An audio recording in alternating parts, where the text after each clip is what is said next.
Hey, Instagram, what's up? What's up? What's up? Y'all, I think Facebook is not really showing y'all the alerts when we are using StreamYard. They are really trying to get it to where, you go direct live in their apps. It's competitive out here in these streets, okay? These corporate giants is doing their thing. Hey, Regina, what's up on this Friday? Where you live, I love your picture. Is that you holding up your signs over there in the corner? Girl, I'm just sitting here trying to stay hydrated and motivated. Where you from? Tell me where you from again, friend.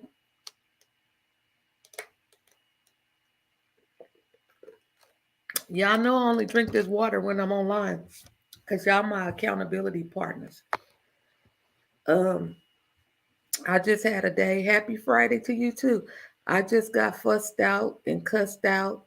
And I am so you from Miami? Girl, Miami Day just reckless with me. Okay, we have to talk about that online. Okay, offline. But yeah, I just got cussed out and fussed out. You arrived from Gainesville, Florida. Is that Florida? Gainesville, Florida? Oh, you just relocated? You like it out there? Girl, I love live. It's almost like you can have a 2 or 3 way call on live. Girl, I ain't even bothered. You hear me? Okay, y'all. So y'all, for some of y'all don't know, I am Tasha, the founder of Talk to Tasha. I changed the way I do my lingo because depending on what's going on out here in these internet streets or what's going on as a social worker, girl, I'm out here saving the world and be questioning my own world, okay? That is how life works. Sometimes your things be popping and cracking and doing well. Next minute it's a hot mess. I want to let y'all know I love social working. And the reason why I chose social work as a major versus other disciplines like counseling or marriage family therapy, other disciplines that were out there is because social work is very, very broad. Like, you know how you go through life and sometimes you're interested in doing one thing and girl, you fall in and out of love. You might be interested in doing something else. Then you start parenting. You might want to work in a school so you can have the summers off with your kids. You might want to work in a hospital. You might want to work in policy down at the White House and the Black House. And so I just, knowing me, I don't like being boxed in. How about y'all? Do you like to be boxed in to one thing? So I literally felt like, social work has really done me some good.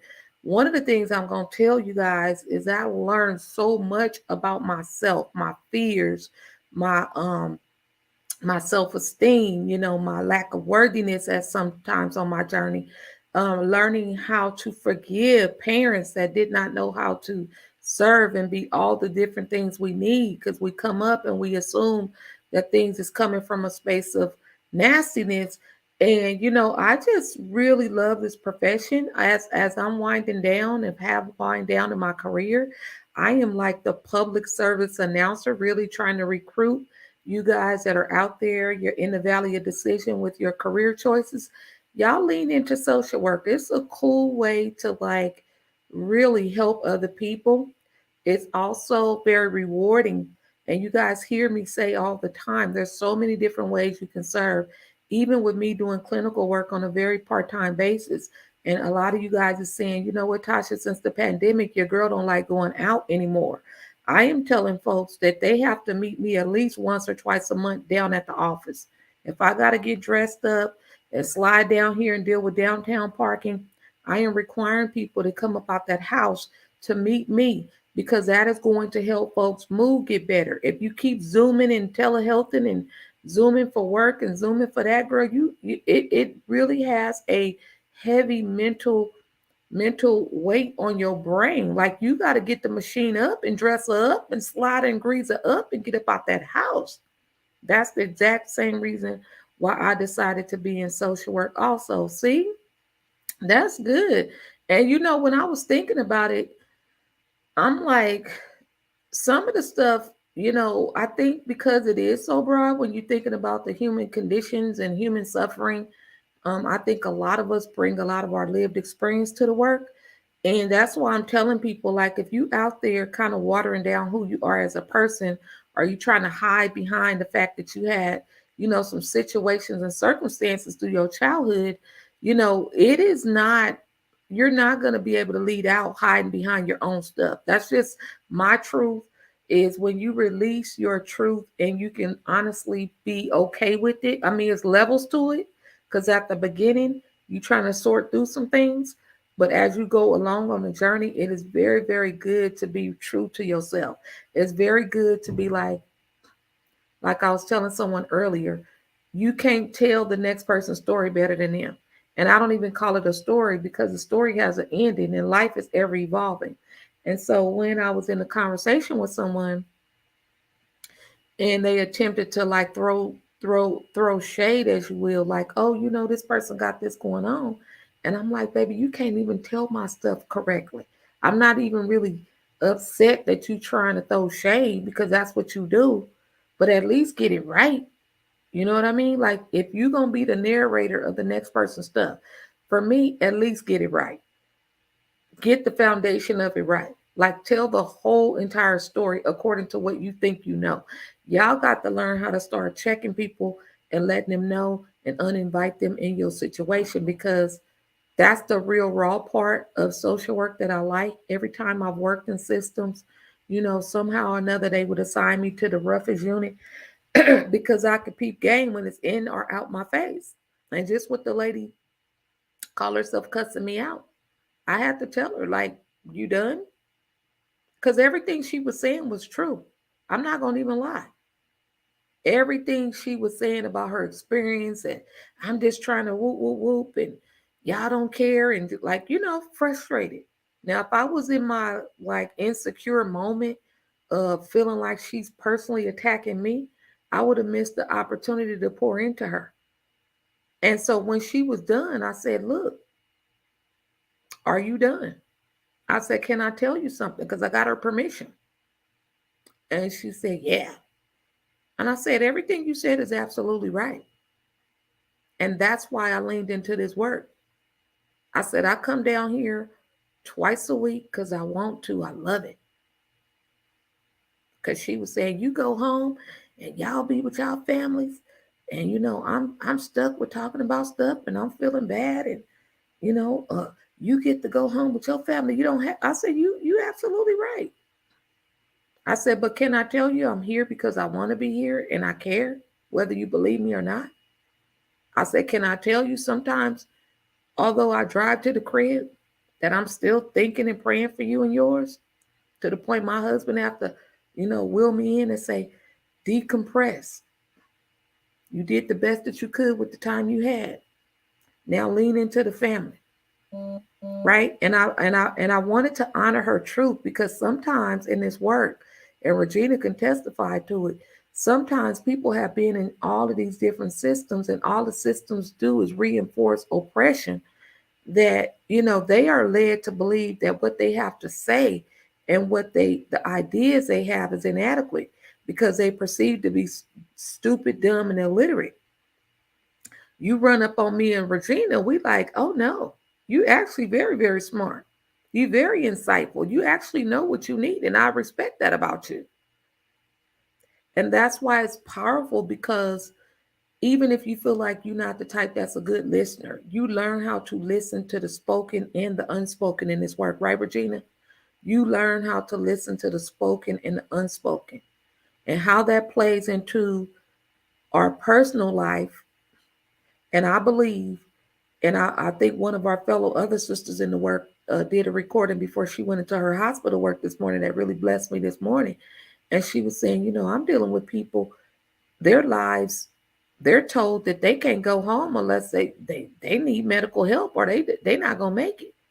And so what I'm starting to see is God elevating his servant leaders in social work and really opening you guys up to the back end of our work. And it's very important for family and friends to understand, when we're serving as social workers, this is why. And we have this argument sometimes at our house. They putting on America Most Wanted, First 48, you know, this kidnapping, this robbery. They putting on all these heavy shows because it's entertainment. And for someone like us who's in this trauma informed work, it's heavy. And they and they get to fighting and set tripping over the remote at my house. And I have to let them know, I'm not finna have all of that. I got the remote right now, and I don't, because the thing is, I'm the type that'll have the TV on, and some of y'all can relate. I can have the TV on, but I don't necessarily be watching it, but I can hear it. If I put on HGTV, which is a decorating channel, I might mess around and get motivated and clean up, Regina. Okay, I might wipe a counter or two down and try to put a plant together or something. So it's the atmosphere. If not that, it's gonna be music. And you know, these youngsters over here, my grandson is over at the house. Y'all know King Jones is coming on up in his ministry. He 8 months old. And you know, these youngsters, you know, they get the TikTok videos and the TikTok give them tips on how to raise the baby. I just crack up. But some of that stuff is helpful. They really learn some ways to get the baby to play early. He's really going to be walking early. He's definitely talking early. But I laugh because it's like, you know, when we were coming up, we call Big Mama and say, hey, what do we do for fever? What do we do for colic? What do we do for the diaper rash? You get the flour and you brown the flour and burn the flour a little bit before Johnson baby powder had a lawsuit. You know, those are the old remedies that we use for diaper rashes. So I like to give the young people space to learn and evolve. And then when they lean in for some counsel, then I'm there. But you know, I like to see that they go out and look for, you know, the answers that make sense to them. Because TikTok, for this example, it explains it to them in a way that they mind think. And if I'm in an insecure spot, there it goes again. If I'm making it about me, you know, you can say, well, that's disrespectful on culture. You're supposed to come to me and I'm supposed to tell you. No, part of teaching them how to be a leader is fishing and going to get the answer. The goal is to get to the end result of that issue. The goal is not me toot my horns about I showed them how to deal this, that, and the third. In fact, I make myself open to their world so that I can learn something new. I didn't know you can take a pot, put it in the water, and put a little floaties in it and put the babies on their tummy, that it gets them to start exploring and developing their movements and all of this kind of stuff. I just came home and said, why you fools use my good pot, okay? That's all I was saying. But I was just cracking up about it. But that is what, you know, the beauty of, you know, working in this industry. And it'll never, like I always said, my goal was to be able to shut the industry down. But we can't shut this industry down without talking about really revamping this whole criminal injustice system, because they're all married together. They boot up together. And so those are the things that, you know, you're going to start seeing a lot of social workers were coming out. The Lord, I have been praying. I said, Lord, bring some more social workers that's out here moving into social entrepreneurship. And the whole goal of that, you guys, is that we are learning and have learned and cracked the code on how to serve the right way without the government telling us to do it ways that are not culturally reflective. So even with the young lady, when we had you know, closed down our conversation, she can really respect the fact that I didn't take her anger outburst and her nasty behavior personal. I allowed her to express what she needed to express, and I validated how she felt, right? And I reminded her of why I come down to a downtown office. Y'all know the violence and the crimes, I want to say, the parking shenanigans. You know, you tripping over homeless people to get in the door with hepatitis C going on, monkeypox, pox, chicken pox, all of the different things going on. And I had to remind her, I understand. I'm not going to minimize your experience at all. That can we pass the mic, in other words, and we on the phone with it. We're on the phone with it. And so that experience really gave her a different lens of hope. And so she ended up saying, she new to the area, and she ended up saying, I wish I would have had somebody like you, you know, to get at me like that when I was younger. I said, it's never too late. I said, I screw up. I continue to screw up. I reach out for mentorship all the time. I pray for the guidance all the time. Lord, send me somebody that's wiser than I am in this area to help get me together, right? And so, you know, I really respect that. So some of you guys, if you're frustrated and you feel like nobody understands you and you just don't know. Oh, somebody trying to bring me lunch. That's so sweet.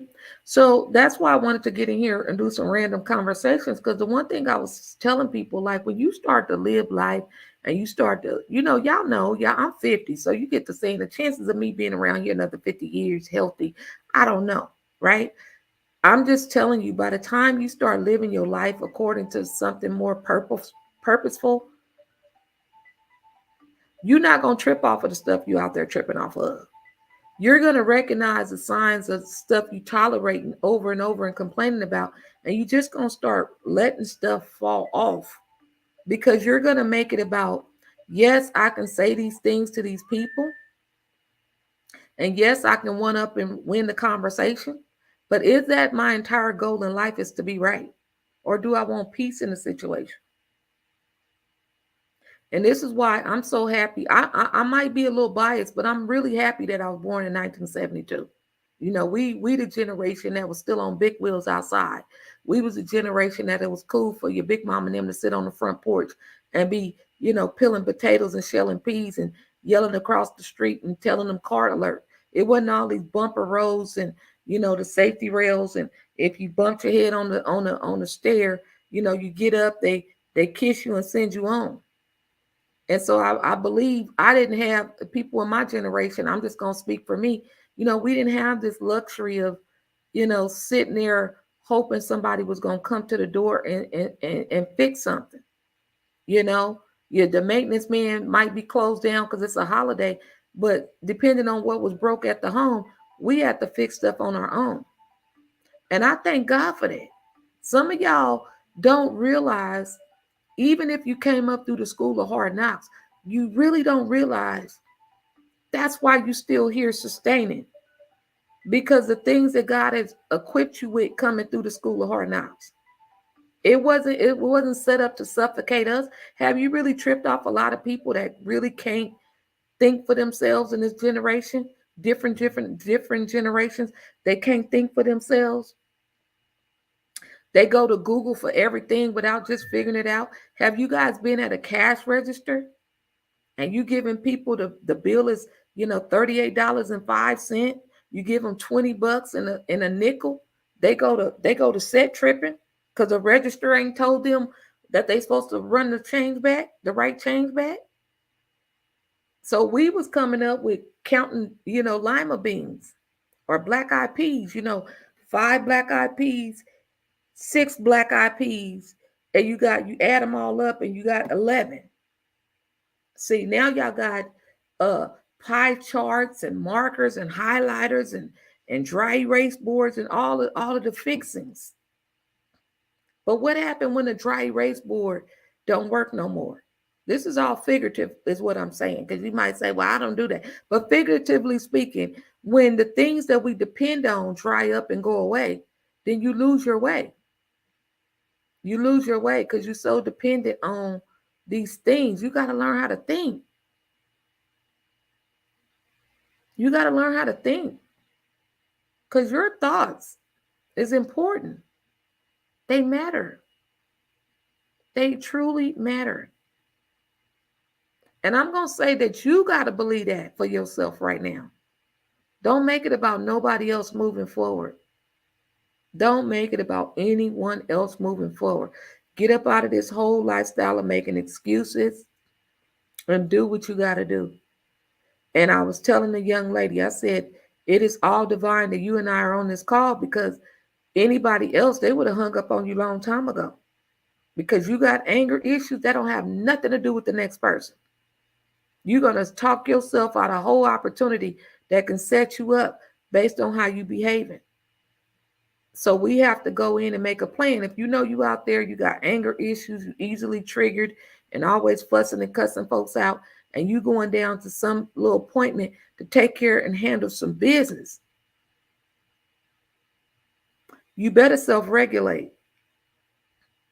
You smoking a little joint to knock the edge off. That's supposed to help you simmer. And you still going down there and that ain't working. And you popping off. You're going to leave worse off than when you came. You got to learn how to self-regulate. If I couldn't self-regulate, I probably wouldn't be sitting right here, much as foolishness that I'm exposed to on all type of levels. In meetings, wanting to just really tell people really in the whole primary language that I speak. And I got to articulate my thoughts and pull myself all the way in, tell them what I need to tell them in a way that's polished and deemed corporate and professional, knowing that I want to get it out in my primary language so we could be done in 2 minutes instead of dragging it out. Self-regulation gonna save you. But speaking your truth is the new freedom. Declaring your truth is the new freedom. You know, showing up the way you need to show up for yourself this weekend is the new freedom. Overextending yourself, being busy, modern day crack. That's not freedom, that's bondage. You have options. As your online bestie, I'm here to let you know you have options. You can either continue to live week by week, weekend to weekend, hoping things gonna get better, or you can will it in, step into my virtual office so we can pick apart the things that's not honoring you, and so we can get real clear about how this thing called life's supposed to be handled. Everybody got a lot of different things, moving pieces going on, and you jumping yourself and everybody moving piece as a lifestyle. That's not freedom. That's called busyness. That's called being in the next person mix, and you ain't got nothing to do with it. Meanwhile, the stuff God told you to do is sitting up collecting dust. Get into my virtual sofa. Come take a break. Knock the edge off. Hit up selfcareplayground.com where we play no games with your destiny. Selfcareplayground.com is a new fast-growing membership, mentorship to guide you, give you the guidance that you want and the push that you need. I'll see y'all at selfcareplayground.com where we play no games in your level up, no games in the next level for you. You need it. You need to push. We all do. I got people pushing me. And I'm coming online. When I'm online, I'm not here to play games. We have fun. I got cards. I'm about to play cards with some folks. We have fun. But we got to start serving more impactfully, not to other people until we get ourselves together. And whatever life journey has dealt you, break up with shame on today, because can't nobody rock your testimony like you rock it. So release your testimony. Every opportunity that you get, you share a bit of your testimony. Just when I thought I was going to lose it, here I am. Just when they thought they came for me to knock me down, I stood up anyway. Just when they said I wasn't going to be worth 2 nickels because I had a baby at a young age, I'm still here standing running the business. Just when they didn't think I can close escrow because everybody in the house depend on other people to do stuff, I closed escrow in the midst of the pandemic. Whatever your testimony is, don't water it down. Don't hide it because you feel other people going to think you bragging. You're not in charge of their thoughts. You're in charge of going out glorifying God who made ways out of no way, and you modeling that to your babies. When things get tough, we're going to be all right as a family. How about that? Because my faith tells me it does. I'm not going to entertain nothing else. If I'm sad, overwhelmed, I'm not sure if things going to work out, I honor my truth in that moment. But I don't live in that space of deficit thinking. That's your lunch, learn, and earn, where you earn wisdom, you eat some wisdom, you apply some wisdom, and baby, your health is your wealth. Meet me on the inside, poo-poo, selfcareplayground.com. I'm going to say it again, selfcareplayground.com, where we play no games with your next level. I'll see you guys in the mentorship. Bye, boo.